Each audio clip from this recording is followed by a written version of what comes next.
Yes, Srila Prabhupada says in the purport, in Bhagavad Gita, the Lord says that He is supreme enjoyer, supreme proprietor of everything and anything within this creation, and the supreme friend of everyone.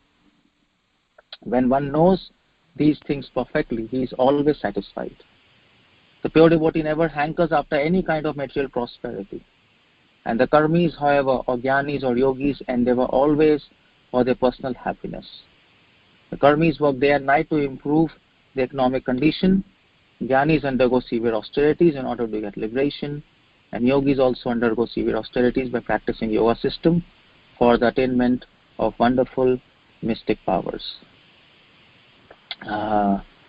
A devotee, however, is not interested in such activities. He does not want mystic powers or liberation or material prosperity. He is satisfied in any condition of life as long as he is constantly engaged in service of Lord. Lord's lotus feet are compared to the lotus wherein there is saffron dust. Devotee is always engaged in drinking the honey from the lotus feet of the Lord. Unless one is freed from all material desires, he cannot actually taste the honey from the Lord's lotus feet. One has to discharge his devotional duties without being disturbed by coming and going of material circumstances. This desirelessness for material prosperity is called nishkam. One should not mistakenly think that the nishkam means giving up all desires. That is impossible. Living entity is eternally existent and he cannot give up desires. A living entity must have desires. That is a symptom of life. When there is recommendation to become desireless, it is to be understood. This means that we should not desire anything for a sense gratification. For a devotee, this state of mind, nispriha, is the right position. Actually, everyone of us already has an arrangement for standard material of comforts. Devotee should always remain satisfied with standard of comforts offered by the Lord. As stated in his Upanishad, Tena Taktena Bhunjanta, this saves time for executing Krishna consciousness. So I'll just start this class now. But before that, let me offer Mangalacharan. Om Ajnanaatimirandasya Jnananjana Shalakaya Chakshunumritam Yena Tasmai Shri Gurave Namah. Namo Vishnupadaya Krishna Prishthaya Bhutale Srimate Bhaktivedanta Swami Namane. Namaste Saraswati Deve Gauravani Pracharine Visheshyamadi Paishtadishtarini. Anyway, so Srila Prabhupada ki jai. I think this is the context of Dhruva Maharaj, which we are all discussing. And I have given few lectures on this very topic.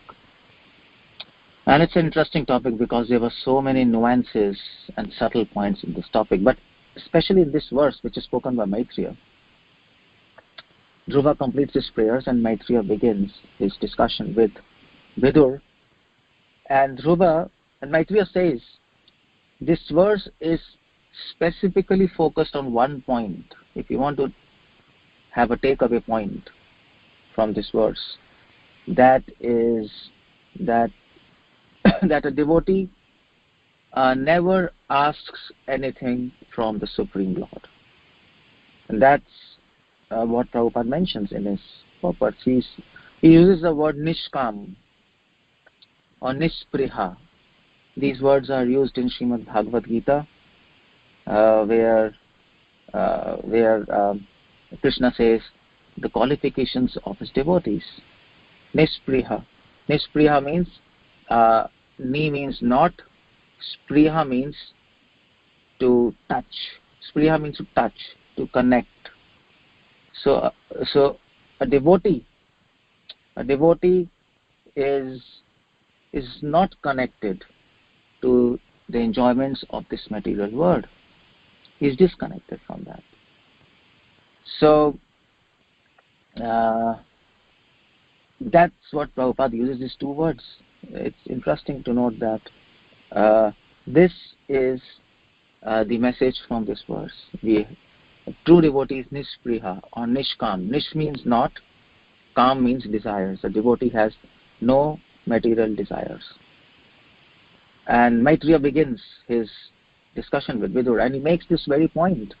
And he derives this point from the whole incident of Dhruva. Now the point is, from the incidents of Dhruva, we learn so many things. But if somebody asks you, say, oh, okay, fine, what is one thing which is the most important thing which we should learn from Dhruva? what this whole incident is trying to teach us. What's the essence of this incident? It's a Maitreya's opinion. The whole teaching from this incident is a devotee should not ask anything from the Supreme Lord. He should be determined only to serve Lord. And by the way, in the previous verse you might have all heard, 𝗪𝗲 is actually lamenting. Why did he ask anything from Lord? Why he's exchanging? Why he was asking some pieces of glass when when actually Supreme Lord can give himself. That was the whole point there. So Maitreya Muni, he makes his point, and he starts with the word na. And so this word na, this indicates that so Maitreya is saying that, well, a devotee never asks anything from Supreme Lord. See, he quotes 𝗪𝗲. You see 𝗪𝗲. 𝗪𝗲 is so much remorse and so much lamenting even after having darshan of Lord. He's lamenting. Why did he ask such useless things? In fact, I mean to say, 𝗪𝗲 asked empire even more than Brahma. This in material estimation is so it is a big desire, by the way. But the whole point is 𝗪𝗲 is lamenting even for that. Why did I ask so many things? After having darshan of Lord, he got that sense after seeing Krishna that here is a person who is so beautiful, so satisfying, and who is so close to my soul. Why I am asking all these things? His stool, actually Prabhupada says, 𝗪𝗲 could now understand this whole material world, including everything, even up to liberation, simply a stool. That is a pure devotee. Pure devotee is not interested in anything in this material world. Devotee is not interested of anything which belongs to this material world, even up to his own body. Absolute no interest. That is called nispriha. Spriha means interest. Spriha means touch. Spriha actually means touch. Prabhupada says nispriha. A devotee's soul never touches matter, never touches senses, it never touches mind. That's a devotee's soul. A pure devotee absolutely no interest in this material world, just as the Lord has no interest in this material world. And that's the point, by the way, Maitreya will make ahead in his Srimad Bhagavatam. So that's why he says no, devotee never asks anything. Because he doesn't have interest, well, he doesn't ask anything, isn't it? A child will not ask you anything if he doesn't have interest. Whatever he is interested in, he asks that. He says no. So, well, now the question, now somebody might question, well, maybe a devotee might ask, a person might be in doubt, might be in certain circumstances a devotee could ask something. Suppose a devotee is in danger, he might ask for help, or a devotee might lose something, or he might ask for actually regaining it. Are there any conditions, maybe exceptions, where pure devotees ask something from Lord for their own self-interest? Now here's the point. In this na, Maitreya Muni is saying that the devotee doesn't ask anything for his own self-interest. That's very important to understand. Anya vilashita shunyam, nothing for self-interest. So actually, that word Anya vilashita shunyam, Rupa Goswami doesn't say Anya avilash shunyam. He says Anya vilashita shunyam. Now he adds that word ta there. Now, commentators comment on that. Jiva Goswami says, why does Rupa Goswami says Anya vilashita and why not Anya avilash? So The explanation is, so if Rupa Goswami would have said Anya Vilash Shunyam, then it would have means Shunya means no, nothing, zero. Anya Vilash means no desire. But he says Anya Vilashita Shunyam. Now there are two meanings of this.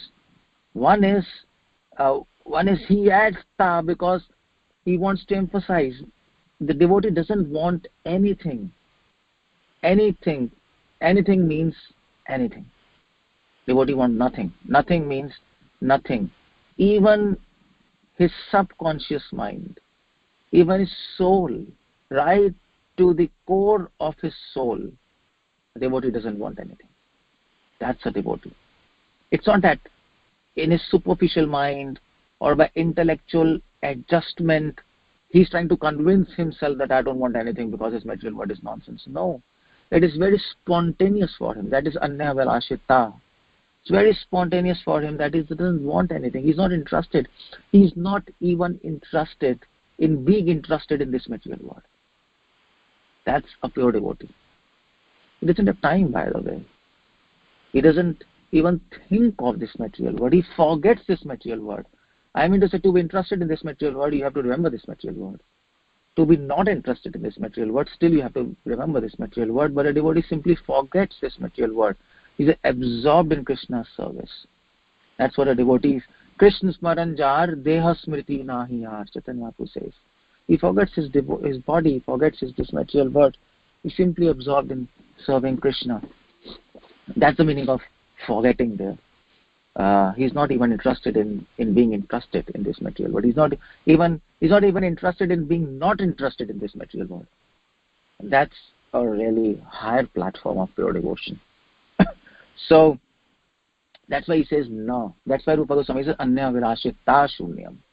Of course, another meaning of Anya Vilashita is he adds ta because Rupa Goswami wants to say that he's free of all selfish desires. That is ta, Anya Vilashita. But of course, desires for service of Lord, that is infinite. Devotee has infinite desires to serve Lord, infinite plans, infinite projects to serve Lord. But as far as his own selfish desires or swarth, no, he doesn't want. So that is a devotee. No, that is the point no here. So, well, can a devotee ask in exceptional cases? Maybe in exceptional cases, a pure devotee might ask for his own selfish desire. Well, Maitreya Muni says no. Why? Why? The word why is used. Certainly. Maitreya Muni says certainly. There is no doubt that the devotee will never ask from Lord for his selfish desire, for his selfish interest, even up to the point of death. Even up to that point, he will not ask anything. That is now why. That is why he says certainly. Maitreya Muni says, I am certain. I am certain. There is no case in history, there is no documented case in history where a pure devotee has asked anything for his selfish desires, to fulfill his selfish desires. There have been no case about that. So the question is why? Why a devotee doesn't ask anything from Supreme Lord? Why? Even in danger, why? Because the word uses mukundasya. So mukundasya means mukunda. Mukunda is one of the name of the Lord. There are so many names of the Lord, but the name used is Mukunda. Why? Because Mukunda means, this is a very famous name, often used in Srimad Bhagavatam and prayers of devotees. Mukunda means Mukunda, Mukti Dadati iti Mukunda. Mukunda, da means Dadati, to give, and and Mukun means Mukti. So a person who can give liberation, the Krishna can give liberation. Krishna can just distribute liberation freely to everyone. That's the power of Krishna. Liberation which is sought by Brahma and Shiva and yogis for millions of years. Krishna can come and he can just Just throw this liberation on the road and people can pick up and go. That is Krishna, Mukunda. Liberation serves his lotus feet, Mukunda. He can give liberation. So the idea is, a devotee understands Krishna has supreme power. He can give liberation. If Krishna can give liberation freely, what to talk of material things and material sense gratification? Everything is under his dominion. He can give, he can take anything. He is the supreme person. Devotee understands this. Because a devotee understands Krishna can give everything, devotee comes to this conclusion, why to ask him anything? Let him decide. Mukunda, let the giver of liberation decide what is the best for me. Whether liberation is good for me, okay. Whether liberation is not good for me, okay. Whether some material things are good for me, okay. Why to ask? Let him decide, let him manage things. Let him give me whatever is necessary for my temporary earthly life in this world of matter, in this body made of flesh. For how much time I am here, let him give me. And that's the best for me. Otherwise, if I ask something, it is, first of all, I don't know how much beneficial it will be for me. Second of all, it will be a shame to ask something from the Lord. Because if we ask something from Lord, then it is implied that we are trying to say that Krishna doesn't know what to give. That's the whole point there. Yeah, that's interesting. इसमें तो phone है तो phone को cancel करके करना. How? So remind me later. So the whole point is this devotee understands this fact. It's a shame. It's a shame on the Supreme Lord that that we ask him something and it feels like if you ask something from Lord for a selfish desire, it seems that you are trying to imply to Supreme Lord that he doesn't know what to give you. That's the whole point. So that's the whole point there. So now so that's why the name Mukunda is spoken now. The whole idea here is the devotee will never ask anything from Supreme Lord because he understands the name Mukunda. So now here the question is. Actually, Srila Prabhupada also gives one of the. So Srila Prabhupada also gives one more meaning of Mukunda, and that is he is sustainer of all living entities. If you go on folio, if you see the name Mukunda, you will find sustainer of all living entities. So why he gives this meaning? Because the point is he can give liberation. This means he can give anything. So the point is Krishna wants to give. That's the whole point there. Mukunda, he likes giving. The devotee understands this fact also. This is one of the hidden meaning in this name Mukunda. Krishna likes to give, dadati. He likes to give. So when he likes to give, he's giving to everyone in this material world. He's sustaining everyone in this material world. He's supplying all the needs of this material world, even without asking. Already he's doing that. So why should we ask from Krishna any other more obligement? That's the whole point, isn't it? A devotee understands this fact about Krishna. These are the facts about Krishna which are hidden in this name Mukunda. These are the facts. A devotee already feels so grateful that Krishna has given me so much, and he also wants to give me liberation. He's ready for that, provided we are ready to accept it. So why to ask for him more? Why to make him ashamed of the fact that such kind of devotees like us exist in his devotion? Krishna will say, what is this? Why these devotees, they don't even understand this fact about me? Am I not powerful? Am I not intelligent? Do I not know how to sustain everyone in this planet? Do I not know how to sustain devotees? Do I not know what to give them? That's the whole point in this Mukunda. Devotee understands this, so he never asks this. Okay. So now the question is, does he ask something? Okay, devotee doesn't ask anything for a selfish purpose. Fine, that's fine. But does a devotee ask anything for the service of the Lord? And if yes, then what? So the next word is Padarvindayo. A devotee will always ask one thing. Please give me your lotus feet. Padarvindayo. Pada means lotus. Pada means feet. Arvinda means lotus. Please supply, please give me shelter at your lotus feet. That's what his number one and the only desire of a pure devotee.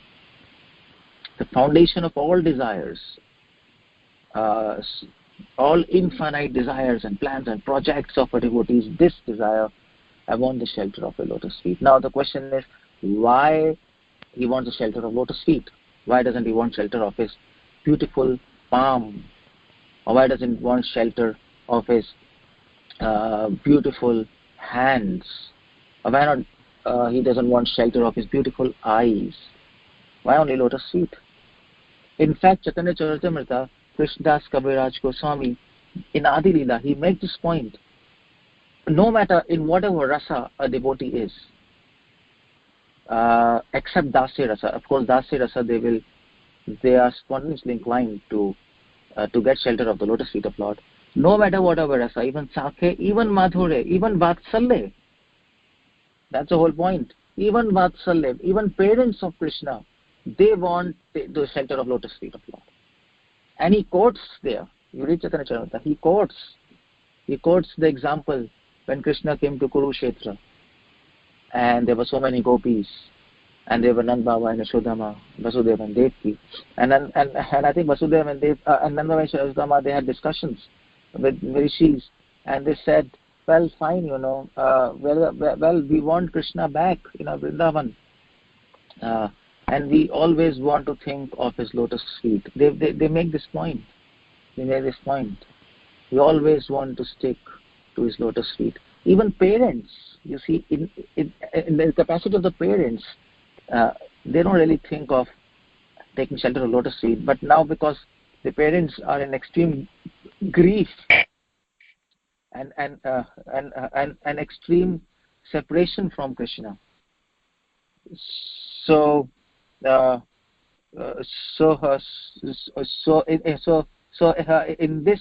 this position, they are asking the shelter of lotus feet of Krishna. They are saying, well, even if you think Krishna is Supreme Lord, for us he is our son. And rishis were trying to convince them that he is Supreme Lord. But Nanda Vaishodha said that even if you think Krishna is Supreme Lord, fine. We want the shelter of his lotus feet. Let him be with us. You see the point there? So, devotees want the shelter of lotus feet. Why? Now, why lotus feet? Why not hands? Why not thighs? Why not lips? Why lotus feet only? Gopis are also thinking of lotus feet of Lord. When Krishna is in forest, we know Gopi Geet. So why lotus feet? Because lotus feet represents the service of Lord. Service. No matter whatever rasa a devotee is in, the foundation is only service. Without service, Madhurya Bhav is simply some entertainment or lusty affairs. Without service, Vatsalya Bhav is simply a worldly affection of mother and son. Without service, Sakhya Bhav is simply some mundane friendship. Without service, dasya bhav has no existence at all. So that is why they want lotus feet, because their whole desire is, let us always remember how to serve you. Let us always remember that our lives exist to serve you. We are your servants in this material world. We want to become your servants in this material world. Please accept us as your servants. This is the whole point. That is the only single desire of a devotee. And that should be the only desire of a devotee. And then on this desire, many other desires build up. It's like a foundation, and a building builds up. Please, Krishna, let me serve you. Okay, how to serve you? By preaching, by temples, by books, by this and by that. So many projects, so many missions, but this is the only thing. But then Maitreya says, well, Rajo Jushas. So Rajo Jushas means, well, Maitreya says, well, we don't want the shelter of your lotus feet, but we want the shelter of the dust of your lotus feet. Rajo means dust, Jushas means eager. Jushas means enthusiasm. We are enthusiastic to take the shelter of the dust of your lotus feet. That's what is the whole point. Not your lotus feet. Now what does dust represent? Mahaprabhu also says, Ainanda tanujakin karam itama vishameva pamvada kripyata papada pankaja sthita dhuli. Please place me as a dust of your lotus feet. Now, that Maitreya says, we want to become the dust of your lotus. We are eager to taste the dust. We want to serve the dust. And what is the dust of the lotus feet of Krishna? The dust of lotus feet of Krishna, pure devotees. And we want to become the devotees of your devotees. That's the single most desire of a devotee. That's the single most desire of a devotee.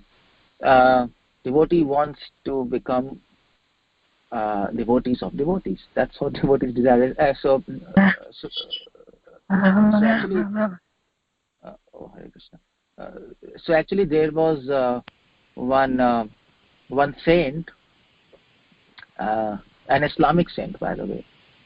He, I think his name was Ibn Zahir. His name was like that. He is a very famous saint there. So once he was sitting, and an angel came to him, and he said that, well, so that angel was writing something on his paper. So the saint asked him, what are you writing? The angel said, I am writing the list of the friends of God. So that saint asked, is my name there? So the angel said no. So then he said, okay, write on the list at least that Ibn is a friend of friends of God. Write that. So the angel wrote that, and he went back. And then he came back, and he said that the Lord has told that your name should be written on the first line, because one who is the friends of my friends, he is the greatest devotee. So that's the whole point. That is Rajo Jushas. That is what a devotee desires. The dust, to actually serve the dust of the lotus feet, to serve the devotees of the Lord. And that's what Krishna says, one who is my devotee is not my devotee, but one is my devotee's devotee is my devotee. One is a friend of my friends. Krishna says, one who is friend of my friends. From Krishna's perspective, devotees are not his devotees, but Krishna considers them as friends, just like Prabhupada considered his disciples as students. So Krishna says, one who is the friend of my friends, he is the greatest devotee. That is Rajo Jushas. So the whole idea is, what is devotee asking? He's asking the lotus feet of Lord, but more than that, he's asking the dust of lotus feet of Lord. So then Maitreya uses the word tat, and tat means my dear Vidur. So Maitreya immediately remembers, I'm talking about serving the devotees of the Lord, and here is a beautiful devotee in front of me, Vidur. Maitreya is discussing with Vidur, and Vidur is one of the Mahajanas, and he is actually saying, he's now actually addressing Vidur. You are the most perfect devotee, and I want to serve you. That's the whole point. So this tat word in Sanskrit, it includes sneha, it includes affection. So that's the whole point. A devotee develops affection not only for the Lord, but also for his pure devotees. That's why he called us tat. And then he says bhavadrisha jana. That bhavadrisha means, jana means devotees like you. I want association of devotees like you. I want to serve devotees like you, because only by serving devotees like you I can attain the devotion to Supreme Lord. Because devotion cannot be understood only by books. That's not possible. Devotion comes from coming in direct contact with devotion, which resides in the heart of devotees. Just like enthusiasm comes by remaining with enthusiastic devotees. If you simply read books, then slowly we lose enthusiasm. That's why we need lectures and association. Bhavadrisha jana. Now here's the point. Now one might question that, well, something devotees might be wanting. Okay, the whole question was devotee doesn't want anything. That's the message of Maitreya. And we just showed devotee doesn't want anything for selfish desire, but he has a desire to serve Lord. So does devotee want anything material? Maybe not for selfish desire, but okay, fine, devotee doesn't want anything for selfish desire, but does he want anything material or not? Or is not absolutely interested in anything material? So Maitreya says vanchanti. Well, he sometimes, in exceptional cases, a devotee might ask something material for the service of Lord. Generally, a devotee doesn't even ask. Generally, a devotee doesn't ask anything material for the service of Lord. But sometimes he might ask. And the classical example given is Chitraketu. Chitraketu, he was a king, and in next life he became Gandharva. And he asked the Lord, let me become Gandharva and give me so many dancers and singers, and I will glorify you in this material world. That's what he asked. Or like, for example, Kardama Muni and his wife, Devahuti. They asked for a son like God. So that's something material. That's not a material desire, but that appears to be material desire, but it's not material desire because it was for the service of Lord. So devotees might ask some material things, but for the service of Lord. But devotees never ask any material desire. There's a difference between material things and material desire. There is no material desire. Material desire means selfish desire. But a devotee might ask something material for serving Lord. And Krishna gives happiness to them, these things. So that means vanchanti. But absolute pure devotion is they will not ask anything. Nothing material. What they ask is tad dasyam. Tad dasyam means we want to become your servants. We want to become your slaves. That is the aspiration and a hope of a devotee. That's what Raghunath Goswami says. I have hope against hope that one day I will be called as your servant. That's beautiful. Actually, so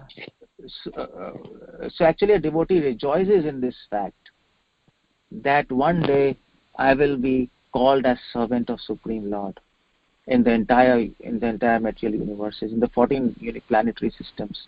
That is his success. In that he feels successful.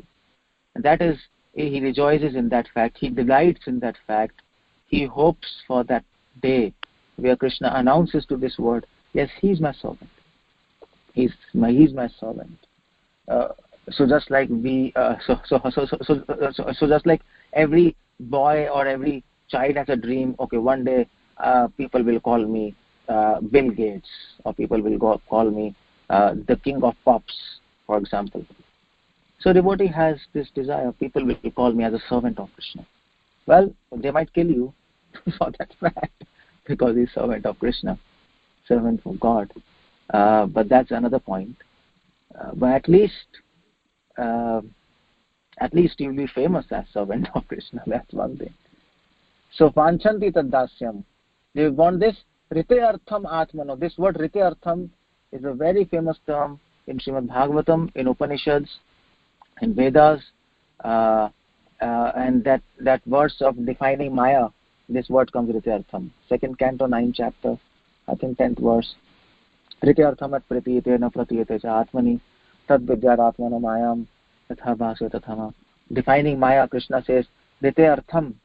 Rite means without, Artham means value. What is Maya? Maya means two things. Anything which appears to you as having no value, then in spite of the fact it has value, then you're in Maya. What Maya does is, it makes valuable things appear as invaluable, and invaluable things appear as valuable. This whole material world is invaluable, and it'll appear to you as valuable, but whole spiritual world is valuable, and it'll appear to you as invaluable. That is one function of Maya. Another function is na pratiyate cha atmani. Anything which appears not connected to me, that is Maya. So that vision is Maya. These two things. This word is used there, Rityartham. So Maitreya says, what is the desire of devotee? Why Maitreya is aspiring not for lotus feet of Lord? Why is not asking lotus feet of Lord, but why is asking the dust of lotus feet of Lord? Dust represents his devotees. He's saying, Krishna, I want your devotees. Why? Because they have these two qualifications. Because they only ask for being servant of God. They just don't ask. So this vanchanti word is different from ichchati. Ichchati means they desire, but vanchanti means they delight in that desire. They hope. They really want it. They are actually dying to have it. That's the meaning of vanchanti. Vanchanti is a higher grade than ichchati. There is an intense desire. So they have intense desire to be called as servants of Lord, to be accepted as that. And second is, the speciality in devotees is Rityartham Atmano. Atmano means self. Rite means without. Artha means value. They don't want anything which is having no value for their own self, for their own spiritual interest. Here self might mean soul, self might mean God also, which is there in 2nd canto. Rityartham, that pratiyate na pratiyate cha atmani, there atma is word used. The self of self is God. Especially when this word atmano is used in context of devotees, it always means God. Mostly, Prabhupada here defines atmana as for themselves. For themselves means for God. For devotees, for themselves means for God. Just like a lover might ask something for himself, but actually he's thinking of his beloved. So if he says, give me something, in his mind he's thinking, oh, I'll give this gift to my beloved. You see the point there? So a devotee, the characteristic of a devotee, second characteristic is he doesn't ask anything which is not connected to the Supreme Lord, to the service of Supreme Lord. That's the whole point. Rityartham Atmano. He's always asking something which is connected to the service of Supreme Lord, which will help him to serve the Supreme Lord, whether it is matter or whether it is spirit. That doesn't matter at all. So these are the two characteristics. So that's why Maitreya says, I want the association of devotees, because they have these two beautiful gifts with them. One is the hope and the delight and the intensity to be called as servant of God, to become a servant of God. And in fact, so there was one saint, and he was sitting, and his friend came, and he said I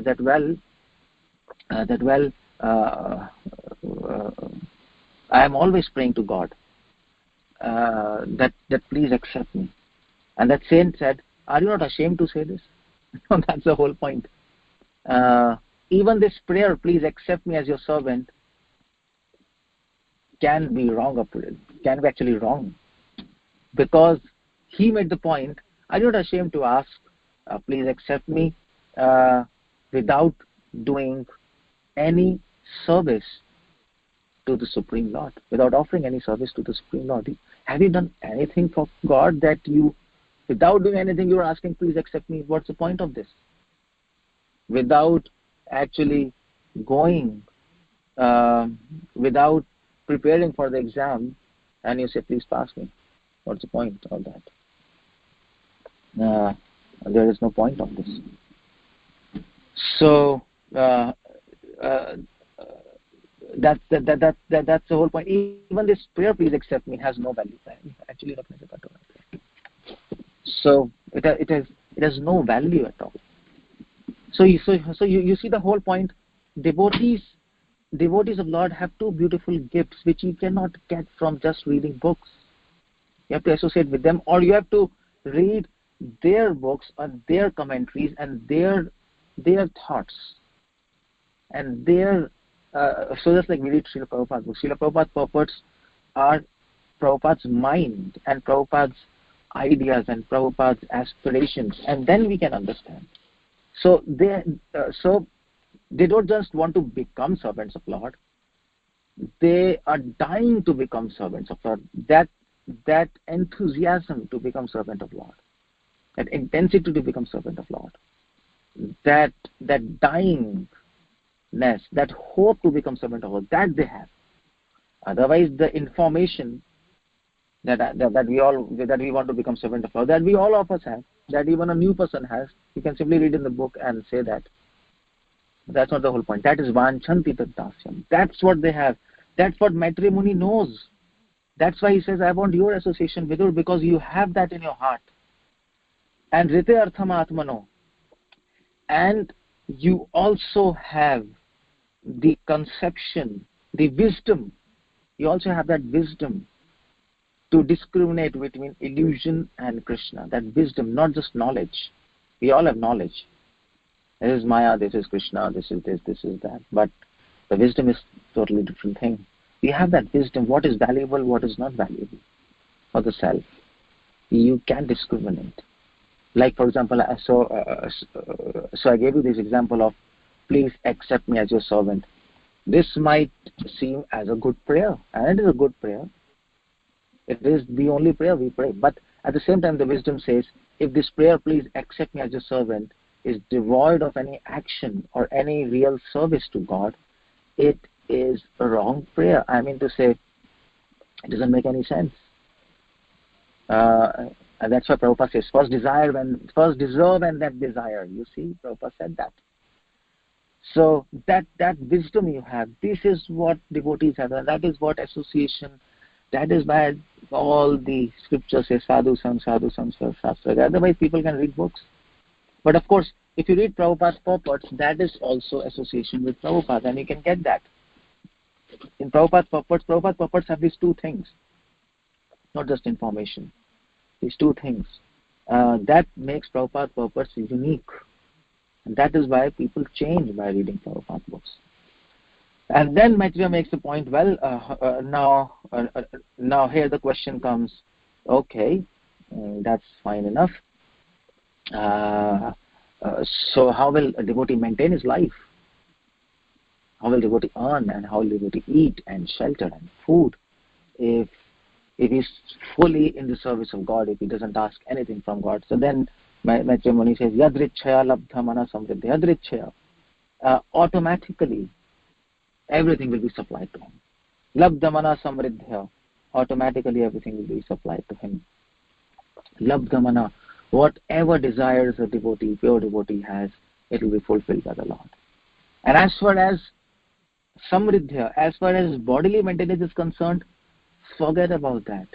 Krishna will take care of it. That is no question of thinking.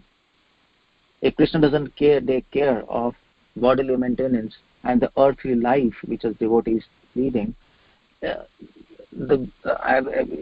Krishna has to be ashamed for that, because he is a master and we are his servant. We are serving him in this world, in this material world. We are serving him in this earthly realm, and he's a master, and we are putting up full energy to serve him.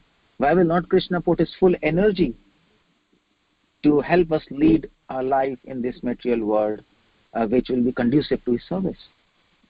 So if you give your full attention to Krishna, Krishna will give full attention to you.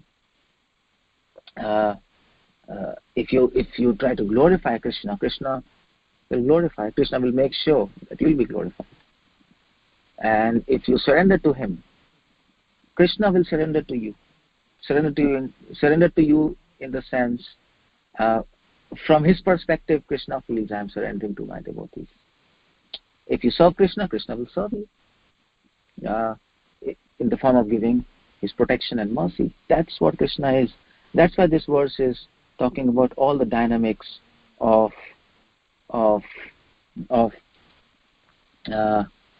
not asking anything from Lord. That is the message of this verse. A pure devotee never asks anything from the Supreme Lord.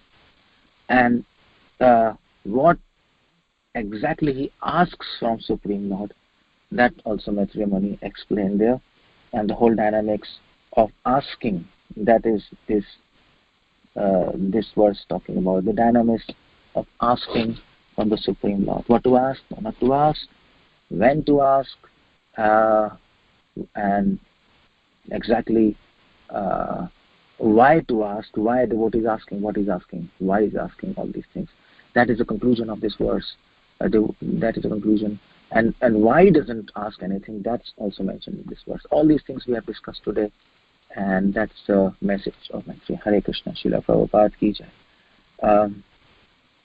So is there any questions? I've completed here now.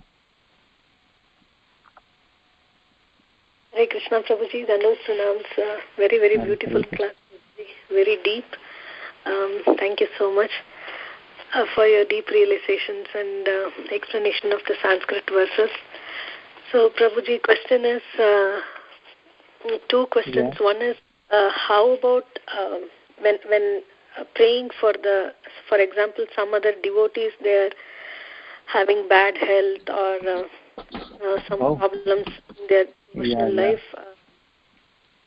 So how about praying for them, for the Lord? And the second question is, it's okay. I mean, this quality of not asking anything from the Lord is fine, unless otherwise we are put into a critical situation where, like Uttara, she says that I'm ashamed, but I still have to ask you. That's high level. That a close family relative, some critical health issues or some other issues, like basically we tend to pray to the Lord. So how? Well, I got your point. Well, you see the point. If any devotee is not good health or whatever. Now there are some kind of situations here, but generally a devotee doesn't ask anything from Supreme Lord. He might pray for that devotee, but he might pray that, oh my Lord Krishna, please help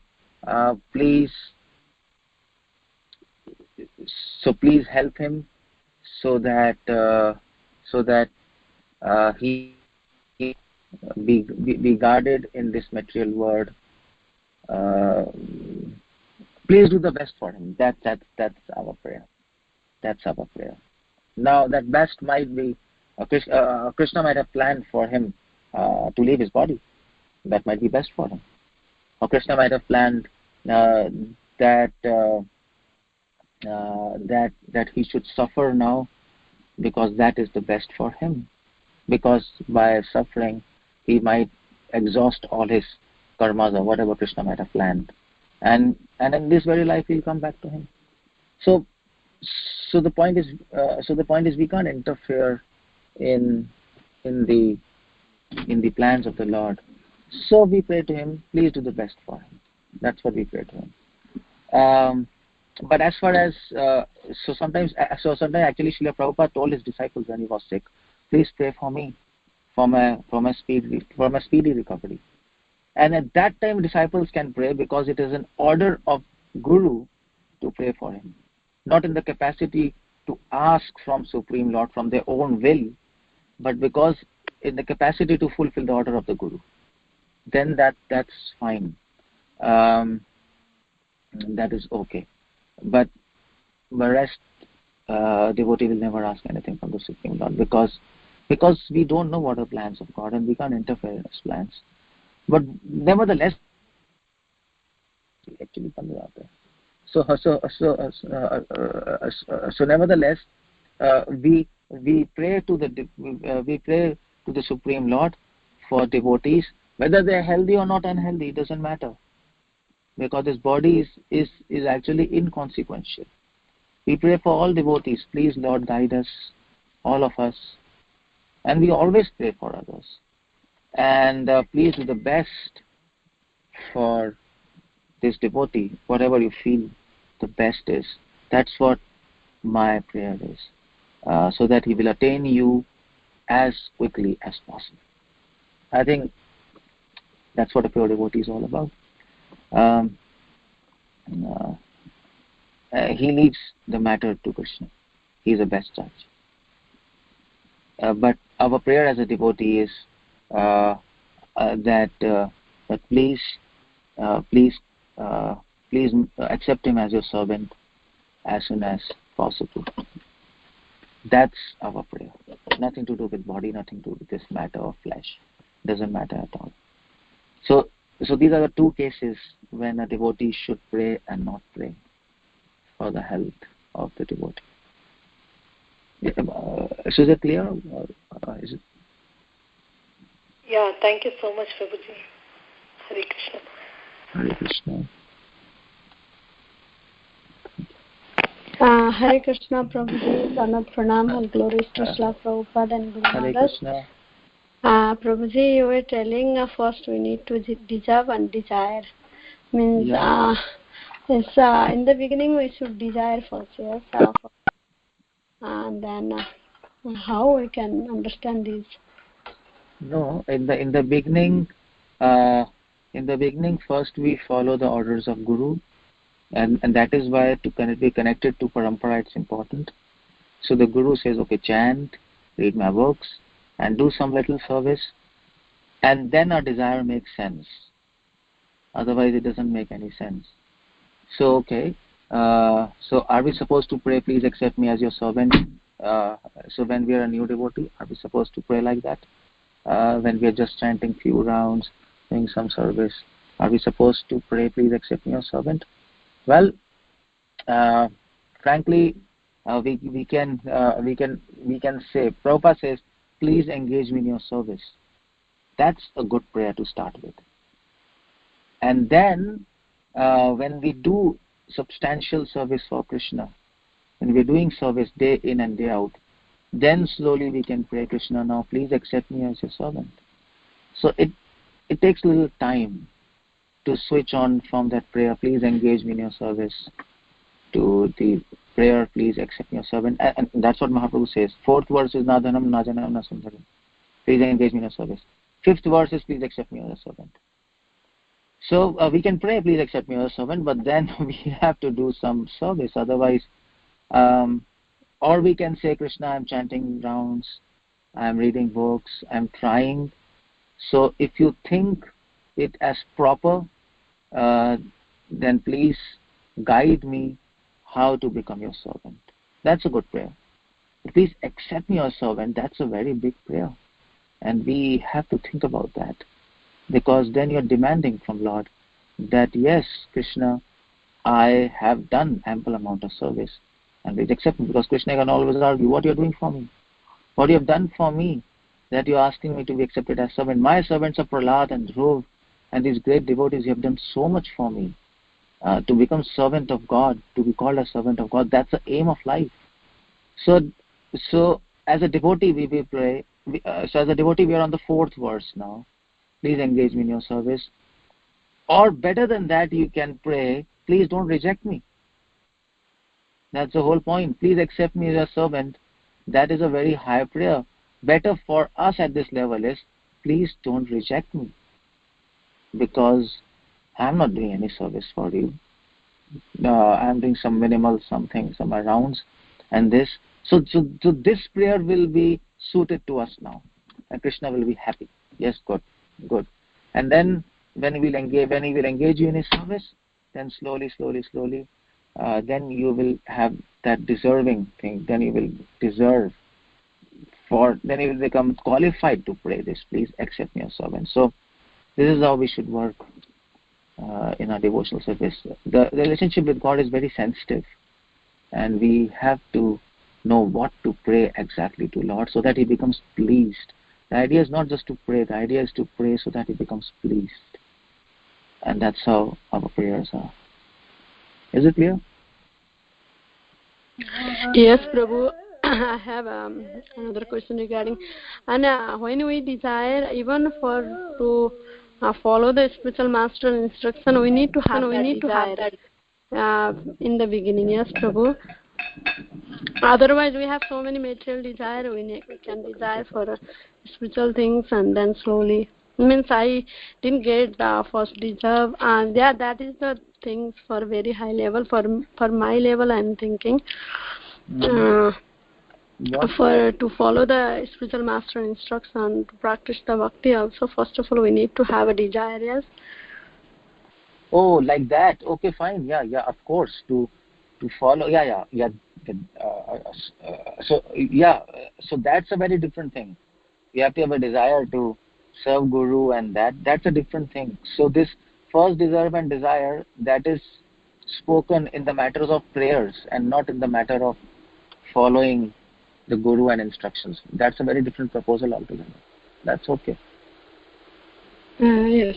Thank you, Prabhu. Thank you. Yes.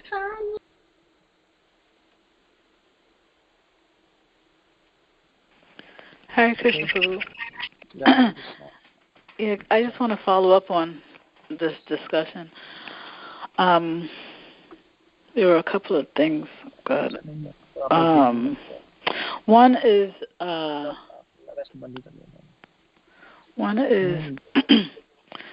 you said that it's okay to pray, please do the best for, either some devotee who is having difficulty or even for myself, my own spiritual life, but it seems to me that just as it seems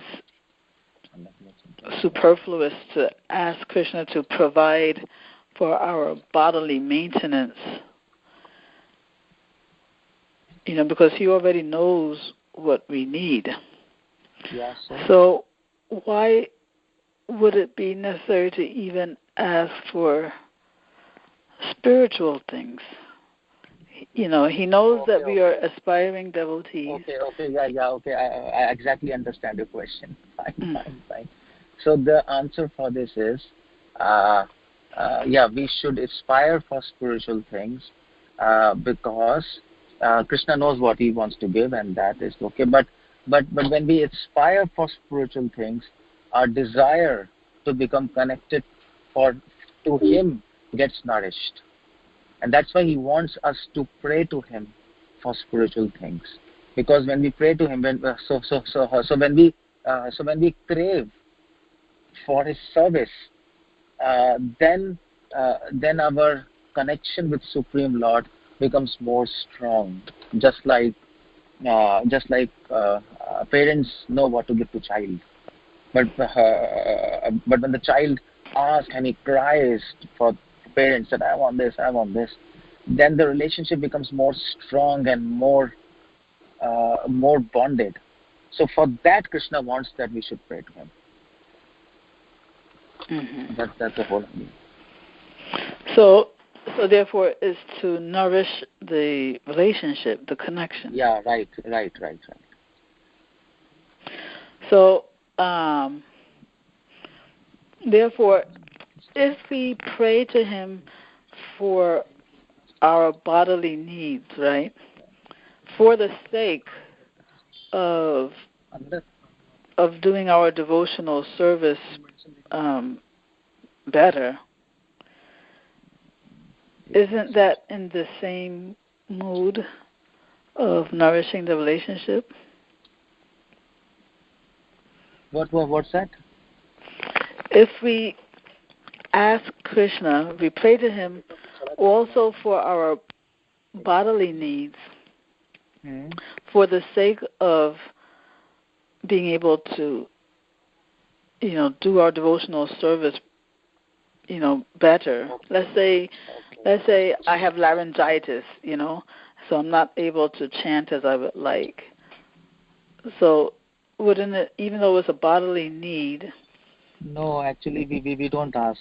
No pure devotee asks for it. Let's say Bhaktivedanta was very sick, but he didn't ask to Krishna. But suppose if you have laryngitis and you can't chant, so you should ask, please Krishna, give me strength to chant, rather than asking, please cure this laryngitis. That we can ask. Mm-hmm. Okay, so the difference is just that you don't tell Krishna in what specific way. So that thing we can ask. That okay, fine. Give me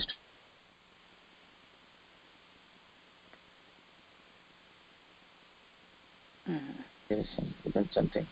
So yeah. So now it's come. I think there was some connection problem. So yeah. So devotee will ask for the strength to chant and to remember him, rather than to cure his disease or whatever problems. So therefore we should be avoiding making specific requests, even though those requests may be for the sake of our devotional service. Yeah, right. Yeah, absolutely. That's not our idea. Mm-hmm. That's not the idea. Okay. Yeah, because Krishna knows the best way for us to do our devotional service, so we don't have to tell him, right? Yeah. I mean to say, Krishna might have planned laryngitis for you. Yeah. Yes. So that's his plan, so that this devotee will get laryngitis, and but then if we are asking cure laryngitis, we are interfering in his plan. Yes. Yes. Okay. Mm-hmm. Okay, thank you so much. Okay, thank you. Yeah, excuse me. So actually, I want to end this call because I have another meeting there. So